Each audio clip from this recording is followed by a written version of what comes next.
अस्सलाम वालेकुम dear students, I hope आप सब ठीक होंगे, मज़े में होंगे और एग्जामिनेशन की तैयारी कर रहे होंगे जो कि मार्च में आपको लिया जाने वाला है। ठीक है, तो दूसरा जो मरहला है वो है आपका फाइनल एग्जामिनेशन। ठीक है, this second stage is your final examination, that is board examination. चाहे आप 10th में हो, चाहे आप 11th में हो, चाहे आप 12th में हो। ठीक है, अब जब आप एग्ज़ाम हॉल में गए, ठीक है, आप बैठे उधर, ठीक, अब आप किस तरह से क्वेश्चंस को करोगे। ठीक है, आपके सामने 50, 60, 30, 40 बहुत सारे क्वेश्चंस होते हैं। अब मैं यहाँ से एक तरीका बताऊंगा कि आप किस तरह से एग्जाम में अच्छा परफॉर्म करोगे। ठीक है, उसके लिए पहला पॉइंट, ठीक है, पहला पॉइंट ये है कि जब आपके सामने क्वेश्चन पेपर आ गया, ठीक है, जो ही आपके सामने क्वेश्चन पेपर आ गया, आपने क्वेश्चन पेपर देखा, देखिए पहले क्या करना है, रोल नंबर वगैरह वो तो आपको पता है, रोल नंबर कहाँ लिखना है, नेम वगैरह वो सारा लिखना है। उसके बाद आपको क्वेश्चन पेपर रीड आउट करना है, लेकिन तरीका है, रीड आउट करने का तरीका है। ठीक है, देखिए क्वेश्चन पेपर आप पहले अटेम्प्ट में नहीं पढ़ोगे। ठीक है, ठीक है, ये मैन है इसमें। क्वेश्चन पेपर आप सारा पहले अटेम्प्ट में नहीं पढ़ोगे। ठीक है, आप पहले क्वेश्चन नंबर फर्स्ट पढ़ोगे। ठीक है, अगर आपको क्वेश्चन नंबर फर्स्ट आता है, क्वेश्चन नंबर फर्स्ट आपको आता है, तो क्वेश्चन नंबर फर्स्ट आपने समझा लिखना क्या है, आप क्वेश्चन नंबर फर्स्ट लिखिए। क्वेश्चन सेकंड पर मत जाइए, ना उसकी तरफ देखिए। जो क्वेश्चन सेकंड है, क्वेश्चन थर्ड है, जो भी रेस्ट ऑफ क्वेश्चन है उन पर गौर नहीं करना है। ठीक है, क्वेश्चन फर्स्ट ही लिखना, अगर आता है तो लिखना, अगर नहीं आता तो क्वेश्चन 1 को छोड़िए, क्वेश्चन 2 पर आ जाना है, क्वेश्चन 3 पर नहीं आ जाना, ना क्वेश्चन 3 को देखना है, सिर्फ क्वेश्चन 2 को देखना है। अब ये क्यों आपको मैं कह रहा हूँ, ठीक है, ये इसलिए, देखिए अगर आपने सारा पेपर पढ़ लिया, अब आपने जो याद किया होगा ना, सारा आपके जहन में गूंजेगा, अब सारा आपके जहन में आएगा कि उस क्वेश्चन का आंसर ये है, इस क्वेश्चन का आंसर ये है, उस क्वेश्चन का आंसर ये, तो आप कंफ्यूज हो जाओगे। ठीक है, आप कंफ्यूज हो जाओगे, समझ आई मेरी बात।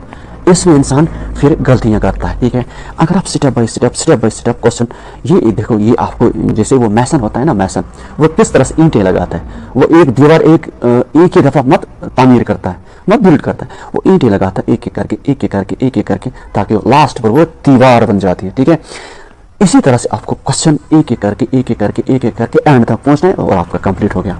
ठीक है, बात आई मेरी समझ। तो जब भी आप क्वेश्चन इसमें एग्जाम में जाओगे तो क्वेश्चन फर्स्ट, उसके बाद अगर आता है तो करो, नहीं आता तो क्वेश्चन सेकंड पर, क्वेश्चन थर्ड पर नहीं। ठीक है, इसी तरह से।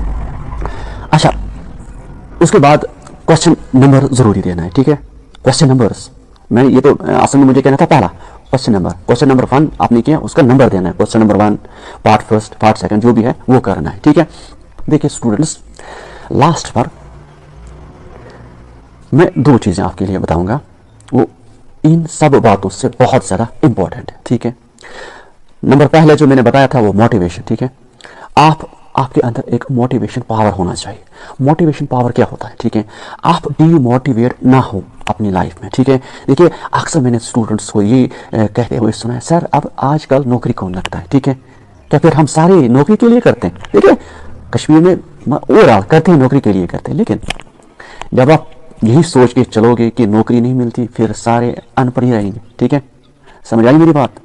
तो इसलिए जब आप पढ़ोगे तब तो आप कुछ एक्सपेक्ट करोगे कि मुझे फलानी नौकरी मिलेगी, मैं फलानी जगह जाऊंगा। जब आपके पास कुछ हो, आपके पास कुछ डिग्री हो, तब आप एक्सपेक्ट करोगे ना कुछ। अगर यहाँ से ही आज मैट्रिक से ही कुछ आप ये सोच के चलोगे कि नहीं अब क्या नौकरी नहीं मिलती, ऐसा होता है वैसा होता है, तो फिर आप जिंदगी में कुछ नहीं कर पाओगे। ठीक है, तो पहला पॉइंट जो है अपने अंदर मोटिवेशन। ठीक है, अपने आप को मोटिवेट करना किसी काम के लिए।